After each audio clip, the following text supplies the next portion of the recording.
Maneka classics, कथा, किस्से आणि बरच काही. निवृत्तीच्या निर्वात पोकळीत एकाकीपणाशी झुंजणाऱ्या एका वडिलांना जाणीव झालीये की आपण आपल्या मुलाला लहानपणी पुरेसा वेळच दिला नाही. त्याच्यासोबत कधीच मूल झालो नाही. मुलासमोर ते पहिल्यांदाच आपलं मन मोकळं करतायत. तो घेऊ शकेल त्यांना समजून?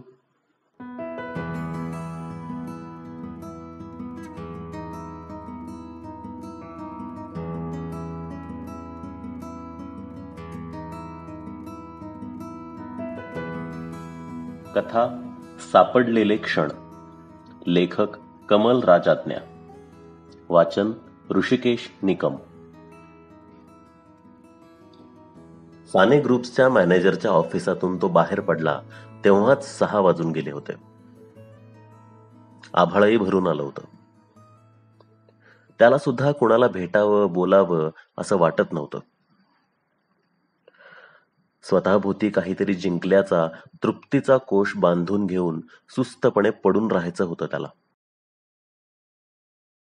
पण पप्पांकडे जाऊनही फार दिवस झाले होते. पुन्हा केव्हा गावात येणं होईल हेही सांगता येत नव्हतं. अचानक त्याच्या मनात आलं, पप्पांनाच सांगूया ही बातमी पहिल्यांदा. खूप आनंद होईल त्यांना. त्याने मग उत्साहाने स्कूटर बाहेर काढली. जुन्या गाव भागाकडे जाताना वाटेत राजस्थान मिठाईमध्ये थांबून त्याने रसगुल्ले विकत घेतले त्याच्या आवडीचे. स्कूटर फाटकाच्या आत मुख्य दरवाजासमोर लावून तो बाजूच्या दाराकडे वळला. नेहमीप्रमाणे दार नुसतंच पुढं केलेलं होतं. दार ढकलून तो आतल्या जिन्याजवळच्या पॅसेजमध्ये आला. समोरचं दार अर्धवट उघडं होतं. आई गेल्यानंतर पप्पांनी खालच्या खोल्या भाड्याने दिल्या होत्या. त्याच्या लहानपणी असणारी हिरव्या सतरंजीची बैठक, शिसवीचा नक्षीदार सोफा, भिंतीवरचा मोठा आरसा जाऊन त्या जागेला लाल रंगाचा साधाच पण किमती सोफा, मधोमध लाल गालिचा आणि कोपऱ्यात लहान टेबलं आली होती. दार उघडं असलं की तो नेहमी आपल्या बालपणात डोकावी. लाल सोफा बाजूला सारून कल्पनेनेच हिरवं जाजम आणि तक्के मांडी. भिंतीवरच्या आरशात अर्ध्या चड्डीतील आपलेच प्रतिबिंब न्याहाळी. आज तो आपल्याच नादात होता. दाराकडे न बघता तो बाजूच्या लाकडी जिन्याच्या पायऱ्या चढू लागला. वरच्या 2 मोठ्या खोल्यांपैकी बाहेरच्या खोलीत दाराकडील बाजूला काळा शिसवीचा सोफा आणि पलीकडे भिंतीलगत पलंग लावून पप्पांनी आपला एक एकांडा संसार मांडला होता. आतल्या खोलीत एका टेबलावर स्वयंपाकघर थाटलं होतं. आई आजारी पडल्यापासून स्वयंपाकासाठी ठेवलेल्या शांताबाई आणि घरकाम करणारा मुलगा यांच्या आधाराने पप्पांचं घर रखडत का होईना चाललं होतं. पप्पा सोफ्यावर बसून टीव्ही पाहत होते. त्याला पाहून त्यांना आश्चर्य वाटल्यासारखं वाटलं. नेहमीप्रमाणे आपल्याला जायची घाई नाही, या घरात आपल्याला कसं शांत आरामशीर वाटतं असं दाखवत तो कॉटवर बसून सावकाश बूट उतरवू लागला. पेन्शन आणायची आहे का पप्पा? मनात आताच्या मीटिंगची चर्चा घोळवतच त्याने विचारलं. 12 तारखेलाच आणली, पप्पांनी उत्तर दिलं. डॉक्टर काका केव्हा येऊन गेले? परवाच आला होता. येत असतो जाता येता. आणि शांताबाई येतात ना वेळेवर? येते. आपल्याच मनानं काहीतरी आणते, आपल्याच मनानं शिजवते काहीतरी. पप्पांच्या आवाजात खिन्नपणा होता. पप्पा, तो हताश झाल्यासारखा म्हणाला, का नाही येत तुम्ही माझ्याकडे राहायला? सुविधालाही बरं नाही वाटत तुमचं हे एकटं राहणं. मला 2 दिवस सुद्धा करमत नाही रे बाबा तिकडं, पप्पांनी नेहमीच उत्तर दिलं. मग पिशवीतून रसगुल्ल्यांची प्लास्टिकची पिशवी बाहेर काढत तो उत्साहानं म्हणाला, एक आनंदाची बातमी आहे पप्पा. मुद्दाम पहिल्यांदा तुम्हाला सांगायला आलो. सान्यांच्या पुण्याच्या ब्रँचची मोठी ऑर्डर मिळते मला. खरंच? पप्पांचा सुरकुतलेला चेहरा एकदम उजळला. केवढ्याची आहे रे ऑर्डर? ते अजून नक्की झालेलं नाही. पुढच्या आठवड्यात पुण्याला बोलवलंय त्यांनी मला. 23 तारखेला येतो म्हणून सांगितलंय मी, तो म्हणाला. 23 तारखेला? पप्पांनी आश्चर्य दाखवत विचारलं. 23ला बुधवार आहे ना.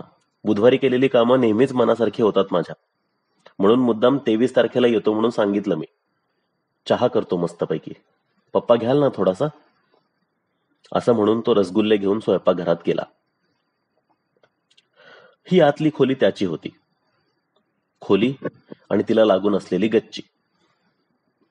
मित्रांबरोबर खेळलेले खेळ, परीक्षेच्या दिवसातील जागरणं आणि सुट्टीतील दंगा धुडगूस व गप्पा. खूप आठवणी निगडीत होत्या त्या खोलीशी नि गच्चीशी. एमई करायला तो पुण्यात गेला आणि हळूहळू त्याचं घराशी असलेलं नातं सुटत गेलं.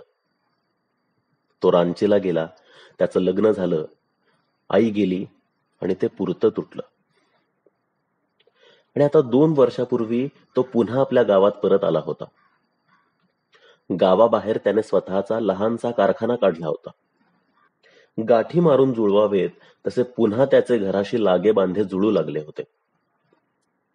कारखान्याला जवळ पडेल असा फ्लॅट त्याने घेतला होता आणि पप्पांनीच तिथं राहायला यावं म्हणून त्याने आणि सुविधाने खूप आग्रह केला होता. पण पप्पा आपलं घर सोडायला तयार नव्हते. त्यांचे जुने शेजारी, मित्रमंडळ, रमी सर्कल, डॉक्टर काका आणि गावातली सार्वजनिक लायब्ररी, पप्पा पार गुंतले होते त्या जागेत. गेल्या वर्षापासून पप्पांची तब्येत एकदम ढासळली होती. अपघातात दुखावलेला त्यांचा डावा हात सतत थरथरत असे. ते कबूल करत नसले तरी त्यांची दृष्टीही अधू होत चालली होती. गावात आल्यावर त्याला न चुकता पप्पांकडे यावं लागत असे. ट्रे मध्ये रसगुल्ल्यांच्या वाट्या, चिवडा आणि चहा घेऊन तो बाहेर आला. टीव्ही चालूच होता, पण पप्पांचं तिकडं लक्ष नव्हतं. खिडकीतून दिसणाऱ्या ढगाळ आकाशाकडे नजर लावून बसले होते ते.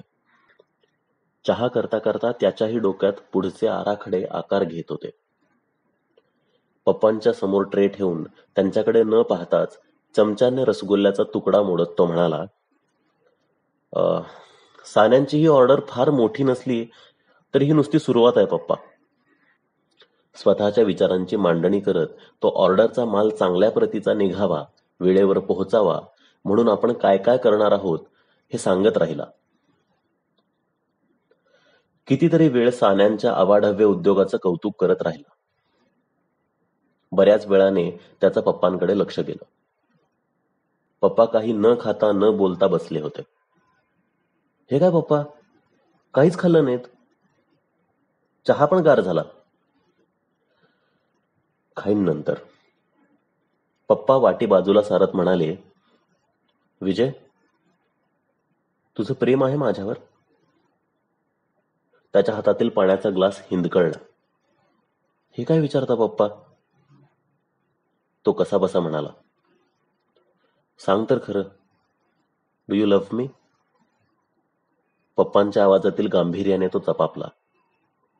नाईलाज झाल्यासारखा म्हणाला, त्याशिवाय का इथे येत असतो मी? तुमचं औषध पाणी बघत असतो.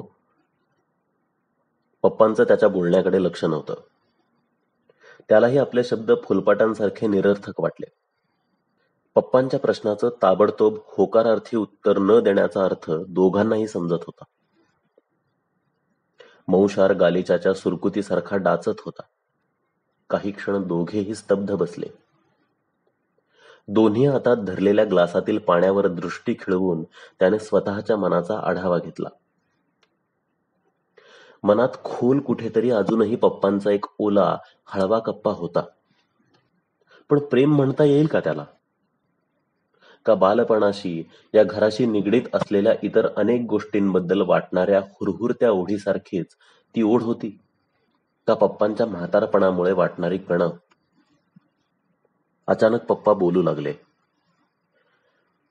अहमदाबादला असताना तू कुणाकडे तरी रसगुल्ले खाल्लेस, तुला खूप आवडले होते ते. माझ्याबरोबर बाजारात आला होतास. पहिल्यांदाच रसगुल्ले घेऊन दिले होते मी तुला. तू आनंदाने हातातली बॅग झुलवत चालला होतास. मी नको म्हटलं तरी ऐकलं नाहीस. बॅग तुझ्या हातातून सुटून खाली पडली, सारे रसगुल्ले रस्त्यात पडले. मान मागे टाकून तो खळखळून हसला. मोठा गमतीशीर झाला असेल ना माझा चेहरा. 5 वर्षांचा असेल ना मी तेव्हा. पप्पांना त्याचं बोलणं ऐकू गेलं नसावं. खिडकीबाहेर नजर खेळवून ते बोलत राहिले. तुला आशा होती मी पुन्हा रसगुल्ले घेऊन देईन, पण मला इतका राग आला होता, नाहीच घेतले मी. बिचारे पप्पा. रसगुल्ले बघून ही जुनी आठवण झाली होती तर. अजून माझा हिरमोड त्यांना डाचतोय. तो मनात म्हणाला. पप्पा, त्यानंतर कितीदा रसगुल्ले आणले होते तुम्ही? तो उघड म्हणाला.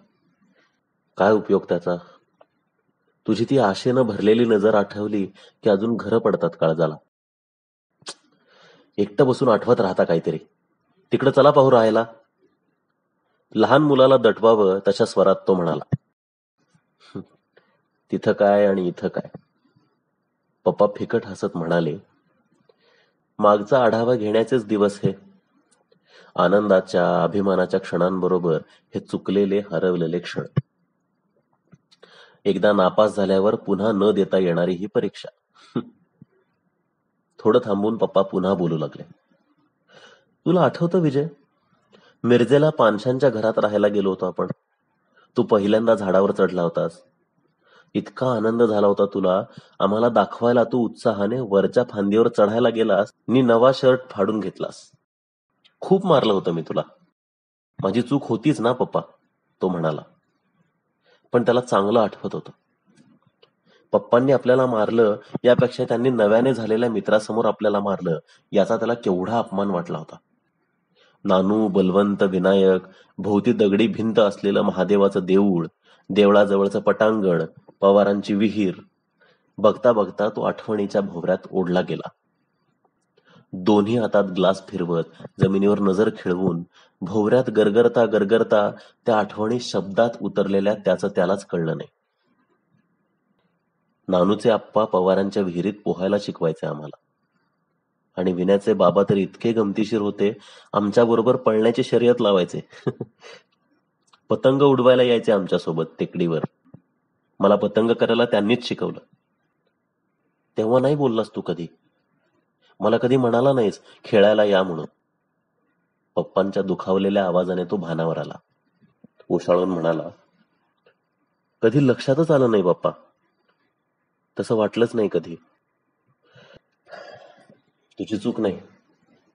मला तसं वाटावं असं कधी वागलोच नाही मी. तुझ्या शाळेत जावं लागलं तर आईच यायची तुझी. कधी. खिन्न स्वरात पप्पा बोलत होते. बाहेर पाऊस सुरू झाला होता. गदगदलेल्या राखाडी आकाशात तिन्ही सांजेचा पिवळसर प्रकाश फिकुटला होता. पप्पांच्या शब्दांनी तो पुन्हा आठवणीच्या भोवऱ्यात वर खाली होऊ लागला. 7वीत असताना त्याला नाटकात भालदाराचं काम मिळालं होतं. 4 ओळींचाच संवाद, पण पहिलंच नाटक. त्याच्या तन मनाचा कण अन कण आनंदानं नाचत होता. मोठ्या गर्वाने त्याने नाटकाची आमंत्रण पत्रिका घरी आणली होती. आता हे भालदाराचं काम पाहण्यासाठी ऑफिसचं काम सोडून येऊ की काय मी? जाता जाता सहज फेकलेल्या पप्पांचं हे वाक्य हवेने भरलेल्या फुग्याला टाचणी लागावी असं त्याला लागलं होतं. आणि 8वीत वार्षिक क्रीडा स्पर्धेत त्याला धावण्याच्या शर्यतीत 3रं बक्षीस मिळालं होतं. पप्पांना बक्षीस समारंभाला यायला वेळ नव्हताच, पण त्याला मिळालेल्या बक्षिसाचा टिफिन बॉक्स पाहून त्यांनी शाळेच्या कंजूषपणाची टर उडवली होती. तो एनसीसीत असताना कॅम्पवर गेला की त्याला वाटायचं पप्पांनी आपल्याला पत्र लिहावं. सगळ्यात भाग घे, हरलास तरी चालेल, मजा कर. तुझं पत्र वाचून गंमत वाटली. तुझ्या वाचून घर ओकं वाटतं, असं काहीतरी. पण पत्र आईच लिहायची. पप्पांनी विचारले पैसे हवेत का, असं एखादं पप्पांची आठवण देणारं वाक्य तेवढं असे. खिडकी बाहेर पडणाऱ्या पागोळ्यांकडे बघत तो कटुतेचा गाळ वरती काढत राहिला. जीव घुसमटून टाकणारा गाळ. खटकन आवाज होऊन एकदम लख्ख प्रकाश पडला. पप्पा दिव्याच्या बटणावर हात ठेवून उभे होते. भिंतीच्या आधाराने उभं राहून पप्पा काहीतरी बोलत होते. बऱ्याच वेळापासून बोलत असावेत. त्यांचा आवाज अगदी हळूवार झाला होता. कितींदा तरी मित्रांबरोबर पहाटे पहाटे टेंबलाई टेकडी चढायचो मी, सूर्योदय पाहायला. फार फार आवडायचं मला. झाडीनं भरलेल्या क्षितिजाच्या काळ्या रेषेवर सोनेरी गुलाबी रंग शिंपत वर येणारं ते लाल भडक सूर्यबिंब. पण तुला घेऊन कधी टेकडीवर गेलो नाही मी. काठावरची झाडं गिळत प्रचंड वेगाने वाहणारं पंचगंगेच्या पुराचं लाल भडक पाणी थैमान घालणाऱ्या वादळी पावसात दरवर्षी पाहायचो मी. अंगावर शहारे आणणारं ते दृश्य तुला कडेवर घेऊन दाखवायचं कधी सुचलंच नाही मला. लहान मुलांसाठी असलेली नाटकं पाहून आलास की डोळे विस्फारून गोष्ट सांगायचास. मजा वाटायची खूप. पण एखादं नाटक तुझ्याबरोबर बघून त्यावेळी तुझ्या चेहऱ्यावरचे भाव निरखावेसे का वाटलं नाही मला. प्लास्टिकच्या फुलाने अंगणात तुझ्याबरोबर कधी बॅडमिंटन खेळलो नाही का कधी तू एवढंसं बॅट घेऊन क्रिकेट खेळत असताना 4 बॉल टाकले नाहीत तुला. पप्पांचा दिनवाणा चेहरा पाहून तो आपल्या मघाच्या विचारांबद्दल खजील झाला.